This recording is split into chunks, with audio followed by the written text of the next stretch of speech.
the price of breaking the laws of nature. Once upon a time in ancient China, an impatient farmer planted rice. He eagerly waited for it to grow and checked on it every day. However, the seedlings seemed to grow very slowly. Frustrated, he thought of ways to make them grow faster.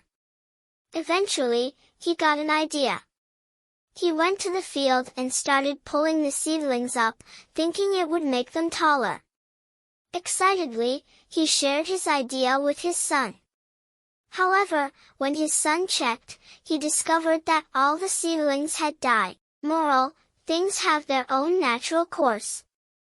Disrupting it often leads to disastrous outcomes. Things have their own natural course. Disrupting it often leads to disastrous outcomes. 物事には独自の自然な経過があり、それを妨げることはしばしば災害的な結果につながります。Things have their own natural course. Disrupting it often leads to disastrous outcomes.